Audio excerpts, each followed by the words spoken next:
Hi, I'm Dr. Stan Steindl. Welcome to Compassion in a T-shirt. You know, I first met today's guest in the desert, and I don't mean that metaphorically. It was 2011 at the Joshua Tree Retreat Center in California, where I attended a facilitator training in Mindfulness-Based Relapse Prevention, or MBRP. The faculty were fabulous: Allan Marlatt, Nihar Chawla, and of course, Dr. Sarah Bowen. At the time, I was ensconced in the world of motivational interviewing. MI, for me, was always the approach that helped people reach the doorstep of change. But MBRP, this elegant fusion of mindfulness and relapse prevention, offered something precious for the long walk after change begins. That training in the desert opened my heart and mind to mindfulness and compassion in new ways, and I left with lifelong friends and a deeper sense of purpose. Dr. Sarah Bowen is Associate Professor at Pacific University in Oregon. She's a researcher, clinician, teacher, and co-developer of MBRP. Her work integrates radical behaviourism, Buddhist psychology, trauma-informed care, and compassion, offering profound insights into human suffering and the paths out of it. In our conversation, we explore what MBRP is, how compassion shows up in recovery work, Sarah's research with women with PTSD and substance use, her time working with the legendary Allan Marlatt, and how behaviourism and Buddhism might just be long-lost allies. It's thoughtful, inspiring, and deeply human. And so I bring you Dr. Sarah Bowen.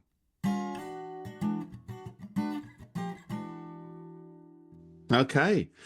Well, Dr. Sarah Bowen, welcome to Compassion in a T-shirt.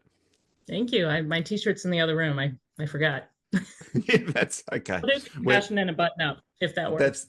That's good as well. That's good as well. I actually thought, just to start at the beginning, really, and just to hear a bit about what is mindfulness-based relapse prevention, if you wouldn't mind. That's a good and large question. Yes. It is a combination of, the way it formed is several of us in graduate school were studying different approaches to addiction treatment, and at the same time exploring our own mindfulness practice and going on retreat and such, while also studying cognitive behavioral therapy, motivational interviewing, and trying to find a way to bring the best of these approaches together. And can we integrate these and sort of take the best of all these and package it up in a way that can be repeated? And it is the core of it really is the mindfulness practice and the mindfulness approach. And through that lens, we look at the mind and cognitive behavioral sort of things. And through that lens, we have a more sort of motivational, interviewing, client-centered, exploratory approach. But it's all through a mindfulness lens, even though there's, it's not all meditation all the time. There's worksheets and exercises and such, all aimed around exploring one's own experience, and also the cycles, the patterns of behavior, of thought, and in what ways those are useful and in what ways those aren't working so well. And in the ways they're not working so well, is there any space in there to maybe explore it and do something differently? And it's primarily a group sort of set up as a group, or is it something one might use individually with clients? Yeah, it's both. It was created for in a group context. And it's, when we write down our sort of clinician's guide, it's group-based, but a lot of people do work individually, and it can be delivered either way. It's online, it's in person, it's individual, it's group. So it has that flexibility. And what are some... Oh, sorry, what was that last bit? As I said, it has to, we want to make it approachable and disseminatable. So it's flexible. What are the sort of the key steps that one might work through if they were to sort of deliver or receive, I suppose, mindfulness-based relapse prevention? We start, it's initially formed as 8 sessions. It's been delivered in different formats. But in the 8-session protocol, it starts with a very sort of fun, playful way of exploring mindfulness. What is mindfulness? What is it not? A lot of people come in the door feeling like this isn't something I can do, or my mind isn't able to be empty and quiet, so I could never do this. And so we try and disabuse those myths right off the bat. It's like, this can be messy. It is often very messy. It can look a lot of different ways, and it is accessible for everyone. So those are the first couple sessions of just like, what is this weird thing that we're doing? And yes, you can do it and make it your own, and just see what happens. Try it out. And then we move into bringing the skills that we're practicing in session into daily life, both sort of the mundane activities of daily life, putting your shoes on, taking a shower, whatever, and also the more challenging kind of triggering aspects of daily life, or maybe possibly daily, that where things are challenging and maybe need to be examined a little bit. And how can this weird thing that we're doing in this room be applicable to those areas in life? Things like, reactivity to triggers, difficult emotions, things like that. And then we end the 8 weeks, move out towards bringing together all the practices we've been doing, looking at the body sensations, at the mind, at patterns, and kind of bringing them all together and looking at our own lives and seeing what sort of patterns play out in your life, in the bigger picture, and how might you use some of these practices there, and how can it be applicable and sustainable in your life after this course. And so the sort of the relapse prevention, some of the original relapse prevention ideas and concepts, but also techniques and strategies, you mentioned triggers or risk situations, that's kind of woven in through those through the middle section, I guess, and then towards the end to be implemented once you leave. Yeah, I mean, we studied in Allan Marlatt's lab, and he was all, relapse prevention. So again, it's all through a more of a mindfulness lens than a cognitive behavioral lens. So for example, Marlatt had a metaphor he used about urge surfing. And, when something comes up that's difficult, can you ride it out like a wave? And we turned that into an actual mindfulness practice where we get in touch with the sensations and thoughts and stay with it and see what it's like to stay in contact with something that's challenging. So it's the same material approach differently in many ways. I'm going to sound a bit clumsy here because I'm just going into my deep, dark past memories when I did the MBRP course in 2011. I feel like there was a graph where relapse kind of occurs on a sort of a slope, and that you were making the point that at any moment, bringing attention and awareness to the moment, allows for a sort of a move back out of that slide towards lapses and relapses. Does that ring a bell for you? Yes. I mean, 14 years later, you have an excellent memory. That's yes, exactly. And that's in session 7. That's okay. Part of bringing it all together and looking at, we've practiced all these different skills sort of in the moment and different aspects of our experience. How can we pull it all together and look at maybe an occurrence in your life where you engaged in a behavior that you were trying to abstain from, and sort of drawing out the pathways and saying, okay, what happens if you're on autopilot? What tends to happen? What happens if you were to pause here and maybe check in with your own experience and see if you can stay with it a little bit more? And also, as you pointed out, there's oftentimes a belief like, drink, drank, drunk, or, once there's a slip, or once I feel even a craving, it's over. I've already failed. And that doesn't necessarily have to be true. It's harder the further you go in the process, but there at every point, including after a lapse, all the things that happen there, the shame and the guilt and all the feelings and thoughts that come up. And that can also be a place where we can bring some awareness and notice that we still have choices there.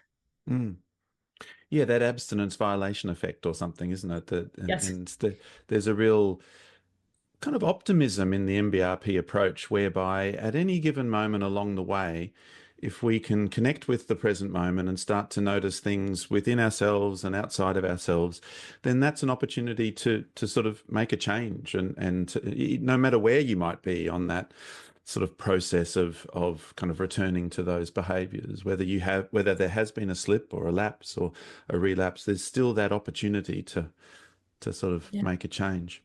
That's interesting that you call it optimism. I think it's realism. It's Okay.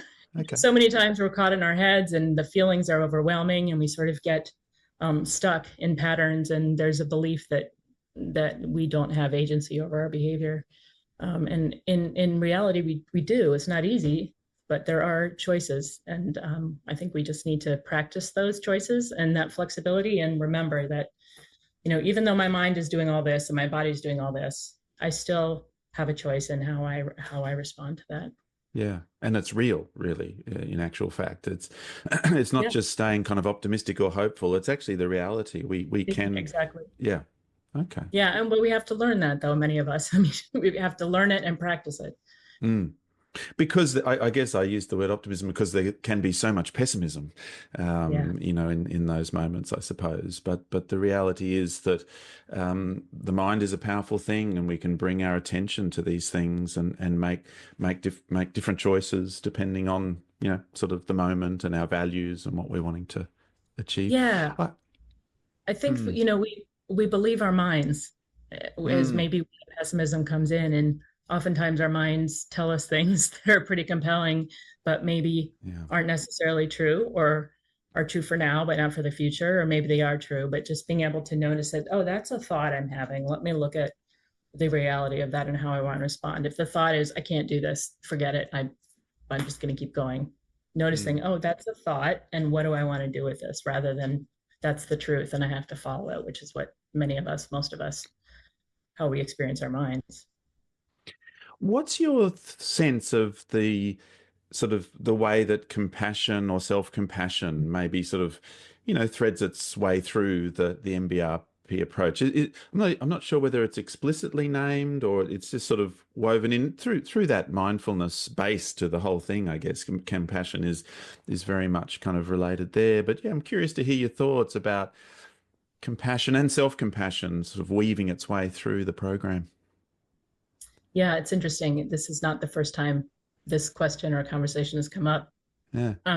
That in Buddhism, where this really comes from, this practice, there are it's called the two wings, and one of them is the insight, the wisdom, the observation. The other is the compassion, and that we need both to be able to have the freedom of flight. In this program, it really is, it's the whole thing, even though it's not explicit. I don't know that we ever say the word, but Mm. there's a sense of we're all in this together. We are doing our best. We're trying, we're falling down, we're getting up, we're feeling all these things, we're thinking all these things, and that's human and that's hard. And it only makes sense to have compassion. We're all in this together, and we really are, we're all trying our best. And so how can we not, have some compassion for that? There are some practices that are explicitly around kindness and offering kindness to self and others and seeing how that feels. And I think the delivery of this, the facilitators or the clinicians who are offering this, are coming from a real, ideally, sense of curiosity, which is compassion. I mean, it's really caring about what is your experience like, and what happens when you have that thought, and what's it like to be you, and not to fix it or judge it at all, but out of just a genuine, like, I actually care what your experience is like. So let's look at that and explore that a little bit. There's the overarching compassionate motivation, I suppose, which is really about alleviating the suffering that might be present in the Yeah. person's life, and trying to gradually move towards health and well-being and that sort of thing. And then there's the sort of the second aspect or layer of compassion, which is, like, as we are on this journey, let's be kind to ourselves with it. It's hard. Yeah. It's very difficult and we'll have, two steps forward, one step back, and even things like lapses and so on are sort of a part of behavior change. And so it's kind of compassion at that higher level of where we're heading, but it's also compassion along the way, I guess, and being able to sort of steer away from the self-criticism and shame and towards self-kindness, self-compassion, curiosity, encouragement, and so on. Yeah. And I think a lot of that is through normalizing experiences, which is why I love working in the groups, because it's just very it becomes very obvious as people talk, like, oh, wow, you too? Oh, my mind does that too. I feel that way. Oh, you're struggling with something different than me, but I just totally relate to what you said. And there's a sense of this is being human. It's really hard to be human. It's hard to be this particular human. And how can we be on our own side, and how can we help ourselves and not, not make it harder than it already is? Yes, the common humanity piece really Yes, is exactly. a really important and powerful part of of group work. I came across your uh, recent work adapting MBRP for women with co-occurring PTSD and substance use difficulties, and it stood out for me because that was kind of my PhD as well many years ago was veterans with PTSD and kind of comorbid alcohol dependence, and back then that was pre-MBRP, so we just used RP. But yeah, I was curious about that study. You were adding sort of trauma focused and gender responsive elements to that, and you were sort of trying to yeah, sort of bring MBRP into that sort of purpose. But tell us a bit about that study and what you found there.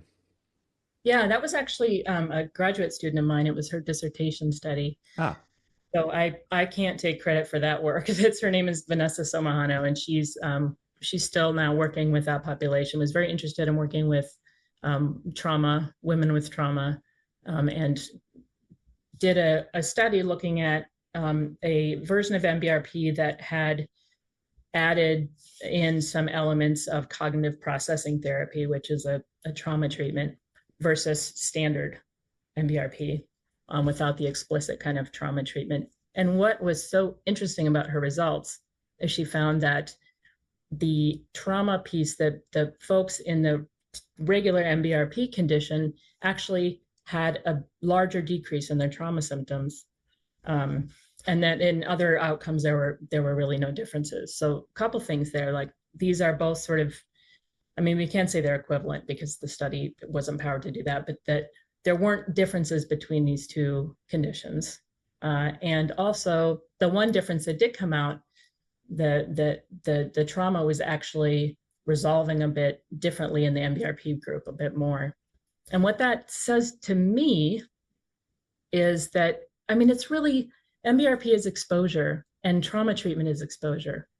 And so it makes sense to me that, yeah, the language might be different, the practices might be different forms, but what we're doing is exposing ourselves to things that we tend to avoid. And that's what, PTSD therapy is. It's exposure therapy. So that made sense to me there. And in terms of the MBRP, standard MBRP group having a little bit higher reductions in the PTSD, I'm not sure what to make of that. I don't know what to make of that. yeah, I would want to repeat studies and have bigger studies to really say anything real about that finding. yes. Yes, it was a very interesting finding that MBRP, the standard approach to MBRP, uh, actually seemed to perform better in a way than the Mm-hmm, trauma mm-hmm. integrated I MBRP. think maybe part of that too is that the it it's more pure and focused, and it's not different aspects from different approaches kind of coming together. I think it had a clearer through line, or sort of a more consistency in its approach, if I had to guess. But I Yeah. don't know. In this particular study, what was the trauma integrated piece? Was it CPT, as you It mentioned, was or CPT, yeah, right? aspects of CPT, not the entire program, obviously, but aspects of it. Yeah, Yeah, around, and yeah. the TI MBRP was still the eight sessions or 8 weeks of. Yeah, they were matched for time, and so we wanted to make them exactly the same, except for the one element was different. Yeah. Mm, yeah. Yes, because I was involved in a study where we ran group compassion focus therapy and found that without any specific focus on trauma processing or exposure or those sorts of things, just the CFT itself did seem to help to reduce the trauma symptoms as well. Mm. There's sort of something about these approaches, I'm guessing, whereby people are starting to learn a kind of a compassionate approach to themselves, a mindfulness, compassionate approach to themselves, which, rather than having to necessarily go there, I guess, to the actual trauma itself, the change in the self to self relating almost, or something like that, is sort of a powerful way to also reduce some of the symptoms of trauma. That is really interesting. Yeah, we have a lot to learn, don't we? Yeah, yeah. And it is interesting because if people can do 8 weeks of MBSR or MBRP, or CFT or something like that, and not necessarily have to do exposure, that sort of is kind of okay, because exposure itself can be a really, kind of difficult treatment approach. Yeah, yeah, and there's high dropout for that, or no, I'm sure many people just don't walk through the door in the first place. It can be pretty intense. Was there a difference in dropout now that you've mentioned that? I haven't revisited that study in a while, but not Yeah. that I recall. I don't Yeah. think there was. I Yes. don't think There was some attrition at 12 months, but I didn't quite see well, yeah, the difference. Welcome to research. Yes, Yeah, exactly. That's what I thought with that as well. always attrition. Yeah. You mentioned a while ago Allan Marlatt, and that was he was there at that original MBRP training that I did. He was there with you all, and of course Marlatt and Gordon's was 1985 relapse prevention book. I mean, that loomed large in my training originally, and so on. But you worked pretty closely with him. Tell us a bit about Allan Marlatt and what it was like to work with him. He's incredibly generous, kind, complicated man. I think, and Gordon too was, Judith Gordon was his wife for a period of time. So she was also around, and just incredibly compassionate, wise, warm, wonderful women. I think it was interesting when I first came into the lab. Allan was doing the CBT-based relapse prevention research and treatment, and then he was sort of going down to the basement with a group of people and meditating secretly. And this was back before MBIs were cool. I mean, you couldn't say meditation or you'd lose your reputation. You'd never get funded again. You couldn't do that back then. So it really was sort of a secretive, on the side kind of thing. And he got more and more into it, and felt more and more kind of shifts in his health and in his life. And so we wanted to find a way, and we were doing research on straight up Vipassana meditation courses. And it was really difficult to get more funding for that, because that's not what NIH funds. They fund psychology treatment, or medical treatment. So that's how we decided to try and kind of bring it all together, and like, how can we make this more friendly to institutions and audiences and clients? So it's not this like, go to a mountain for 12 days and don't talk. It's a little more approachable and accessible to people. And so we really took all his work and his reputation and his skill set and brought in this, new thing to all of us, this meditation that we were all exploring, and kind of integrated that together. What I really appreciate about working with him is we had tremendous freedom.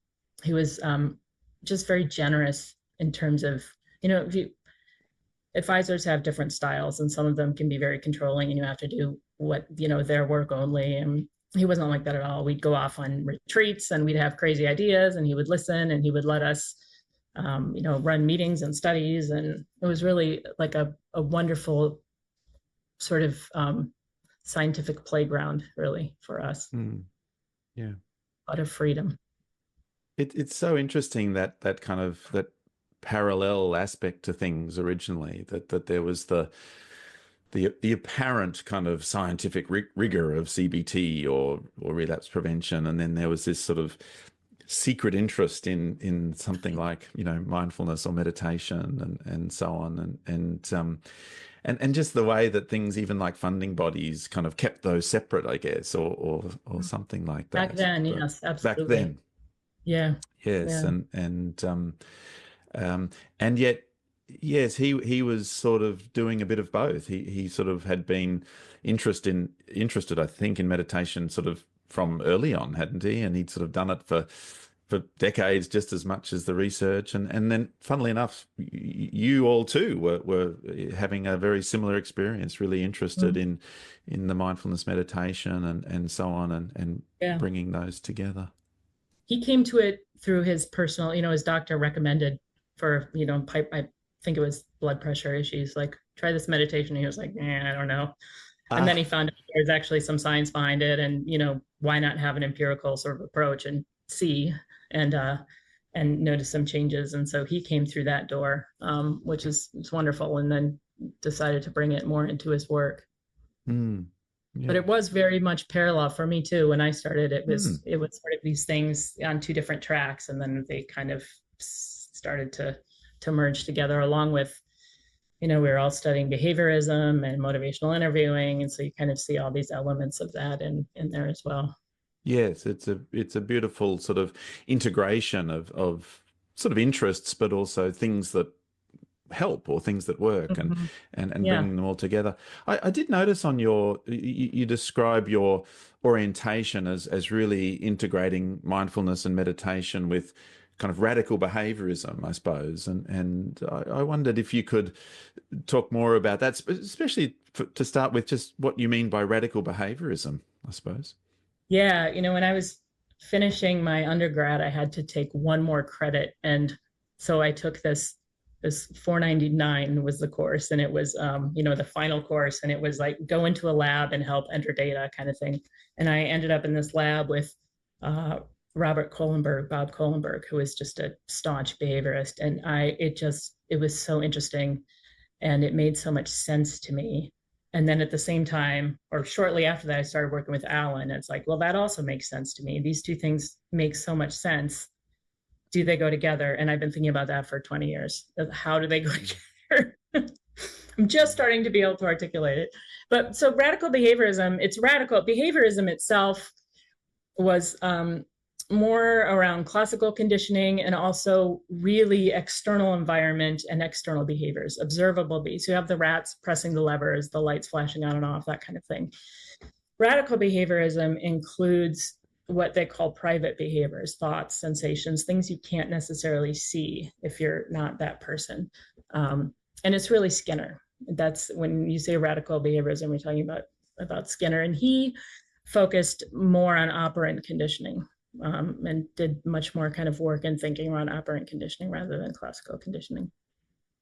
Operant being consequences, what reinforces behavior. You emit a behavior, something happens that either reinforces or doesn't reinforce that behavior. If it reinforces it, the likelihood that you're going to continue in that behavior increases. Yeah. Yes, the operant conditioning is the rats in the cage, and the levers, and the pushing the levers and getting the thing. Yes. And the classical conditioning is the bells and the foods, yes, and the celebration. Exactly. Yeah. And they're both Yeah. profound concepts, aren't they? Really, like I know they're kind of old ideas now in a way, and they kind of come in at the sort of intro psych or something like that. But actually, they're really profound ideas. That we can have an experience where two things become associated with each other, and then we take that forward in our life, and the one thing can sort of trigger the other. And then this idea that we're being so influenced by just the consequences of what we do or what we think or what we feel, and that too brings forward how they're really, when we sort of say we're shaped by experience, they're the two things that are happening that really kind of creates this version of ourselves that we become. And that behaviorism, radical behaviorism, both that is all there is right. Conditioning, and that we are not separate from conditioning, and everything we do is caused by something that preceded it, and we're shaped by our environments. And you see, you see both of these in addiction. You see the classical conditioning where, let's say you've gone through treatment or a period of abstinence, and you run into someone, or you go to a social event, and that has been paired in the past with drinking. Like, I go to a party, I have a drink. Those are paired. And so that's a trigger. And you also see, of course, the operant conditioning, where I reach for a drink, I take a sip, there's Yes. reward. And then after that, there's like sort of punishment oftentimes, where you have the abstinence violation effect. You have the shame and the thoughts and the consequences of that. So it's a very clear example, I think, of conditioning. And with MBRP, we are focusing less on the external environment and the lights and the pellets and the, dogs drilling in the bells, and more on the internal, and what is reinforcing, and can we shift things that we avoid by bringing some curiosity and making those more repetitive. So for example, if the feeling, when I feel shame and that makes me just want to go drink, can I feel that shame and be curious about it and bring a more approach kind of mentality to it? And can that curiosity actually become reinforcing versus like, I want to avoid this, and so I do something to make it go away, and that's reinforcing. So can we kind of shift the reinforcement paradigm from a negative reinforcement, get it away, to a positive reinforcement, like, oh wow, this is uncomfortable and it's really interesting, and can I explore this a little bit? And I guess curiosity also is sort of a habituation type aspect to it as well, the classical conditioning side, because if we're sort of on autopilot, we're just not thinking about it, and we're sort of, there's a kind of an avoidance there. But to be curious, to notice ourselves, and especially to notice suffering and to lean in towards suffering, it kind of is a bit like exposure too, and trying to sort of to sensitize that bit. And the classical condition, the operant conditioning is, I've always found that just really interesting too, because there's the immediate versus the delayed, I suppose. So the immediate is highly reinforcing, either positive reinforcement, I feel good, or negative reinforcement, I stop feeling bad. But the punishing side is, like the hangovers or even the more profound kind of negative consequences are often delayed. And so they don't have quite the same impact, I suppose, over the behavior and whether it continues. Yeah. And oftentimes those become triggers for more negative reinforcement, like, oh, I'm feeling so much shame and I feel physically awful, so I'm going to go grab something that's going to make me feel a little less awful. And that cycle can be so powerful. You feel bad, you reach for the same thing that made you feel bad because it temporarily makes you feel a little bit less bad, and it just kind of keeps going. Your paper, you've written another paper too about this topic of sort of overlaying Buddhist and behaviorist kind of lenses to better understand and address human suffering. So what about that bit? What are some of the insights there from your work in terms of where the two traditions intersect, I suppose? Yeah, I'm still thinking about this. I gave a talk like 10 years ago. Prior to that, I've been thinking about it for like 5 years, and I'm still thinking about it. So it's either fascinating or I'm slow, or both. I don't know. But it's still something I am exploring. I think that the overlays are just they're so stunning. There's this sense of conditioning, which in Buddhism, we talk about causes and conditions, and in behaviorism, we talk about conditioned learning. And they're essentially the same thing, the sense that everything that precedes us shapes our behavior, and we're not separate from that. And related to that, there's also this idea that self is an illusion, because we are, as Skinner said, we are all pieces of the universe are inside our own skin. So why would we think that we're any different than the universe? We just have this sort of casing around it. And Buddhism also has the anatta, that the illusion of self, and how that can bring pain when we feel disconnected from other things, and from our environment, how it affects us and how we can affect other people. So that, to me, I just look at those and like, I just see two columns of like, yep. Yes. And the conditioning, I think of, the way that I think about MBRP and mindfulness practice is it's exposure to things that we typically avoid, and that can bring our reactivity down. Or even if it doesn't bring our reactivity down, we can learn to be with things that are aversive, and switch that negative reinforcement, get it away from me, to a more approach-based. So that's absolutely behaviorism, and that's absolutely mindfulness practice.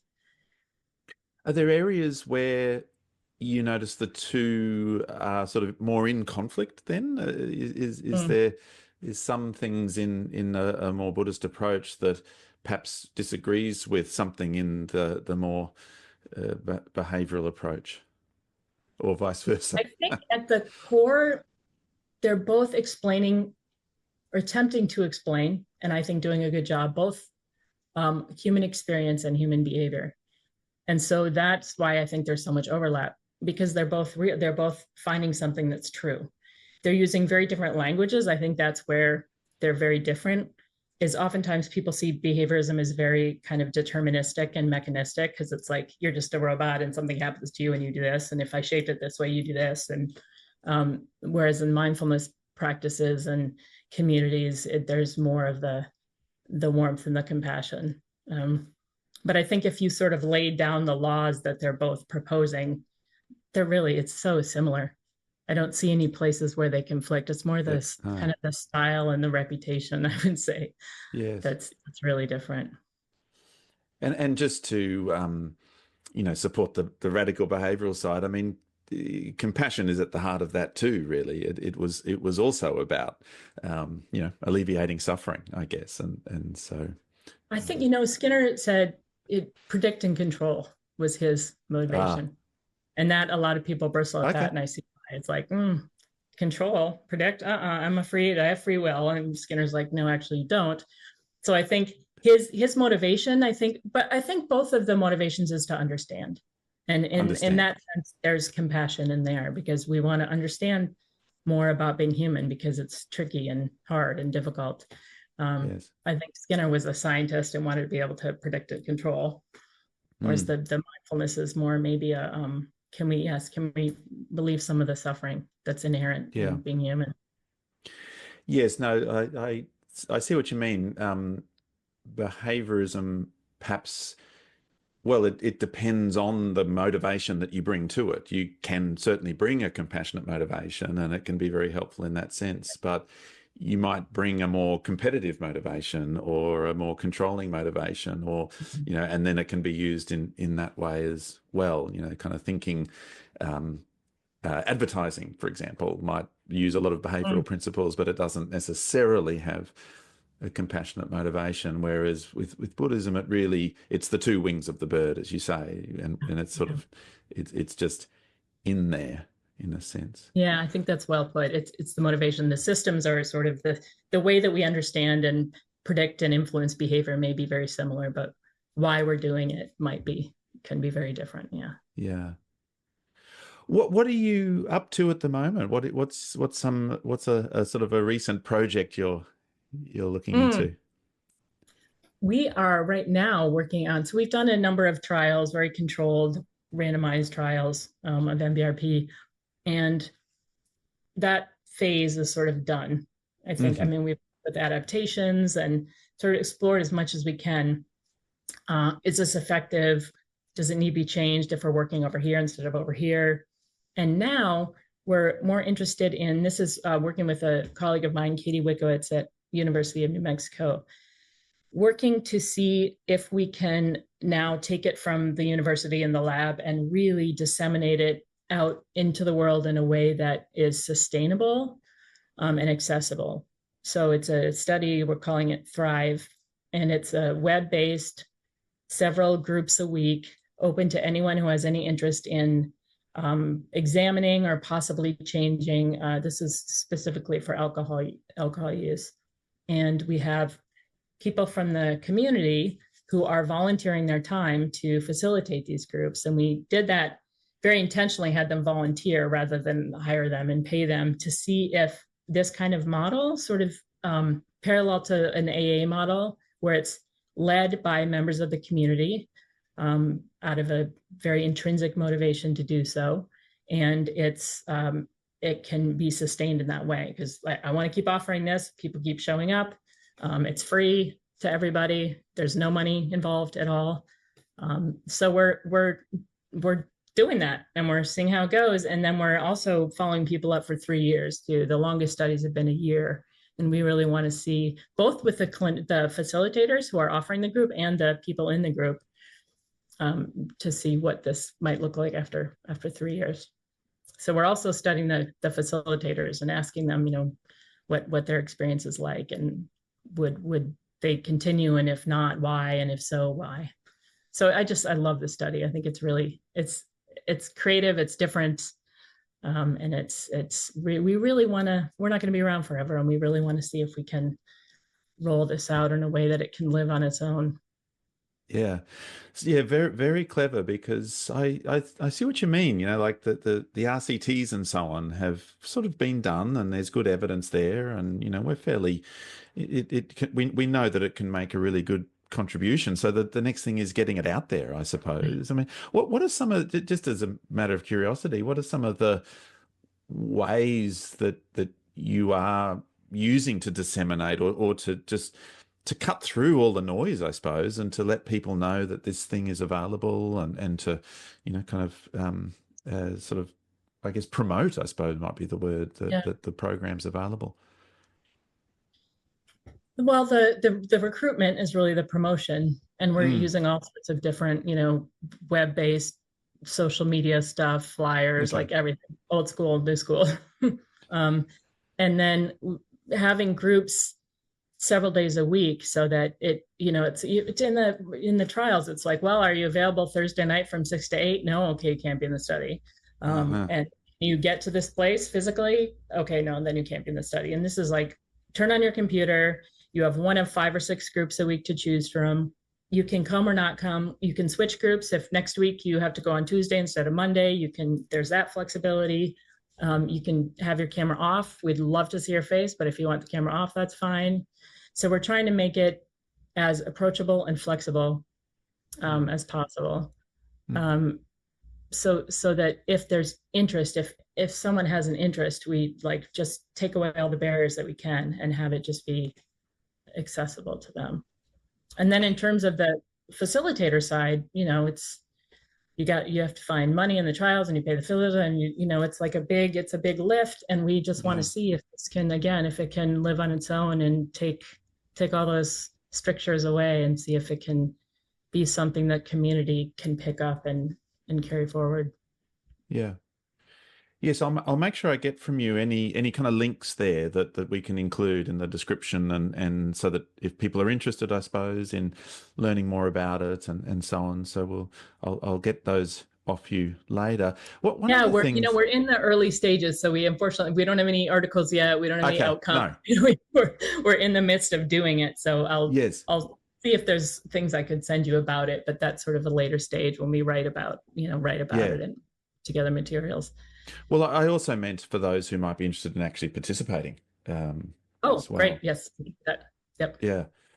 But yeah, well, it's funny with compassion and self-compassion, but I think with mindfulness too, there can sometimes be a kind of a, people have reservations, or they're skeptical, or even a bit resistant to these ideas. If someone was considering beginning a bit of a journey on the MBRP kind of route and so on, what would you say to sort of allay those fears, maybe even, or the sort of the resistance that might arise? How would you encourage them? Well, I would first say me too. Like, initially when the kindness practices and compassion practices is like, oh, come on, it's just not for me. Like, I want to do science, and I want to be disciplined and fishy stuff over here. So I understand, I get it. I mean, I'm sure there are other reasons that people don't want to engage. I would say MBRP specifically is it's designed to be very applicable to daily life. It's not to make you a better meditator. It's not to make you float around on a cushion. It's designed to have you take a look at your life and your mind and your body and your experience, and see if there's places that it's not working so well for you. So it's very practical. So we're not going to send you off to an ashram. We're going to sit in a room and take a look at our experience and our lives together. And I think that the language of it and the presentation of it reflects that it's it's messy. It can be messy. My practice is very messy. I don't sit on a cushion in long flowy linen, and it's just, that's not what we're up to. We really want it to be approachable. And then I would also say it is a little weird. We do some weird stuff. If you have any curiosity about it, just check it out, and you don't have to continue. If it's not for you, that's fine. That's fair enough. But try it, and see if it might have anything of value or interest to you. Beautiful. Well, Sarah Bowen, thank you. Well, thank you for MBRP. I must say it was one of my really early or sort of early kind of experiences and entree into the world of mindfulness-based interventions, and really an important part of my learning way back then that you facilitated along with others. So thank you for all of that. But also thank you for speaking with me on Compassion in a T-shirt. It's a pleasure. Yeah, I've really enjoyed it. Thanks for the invitation. Appreciate it.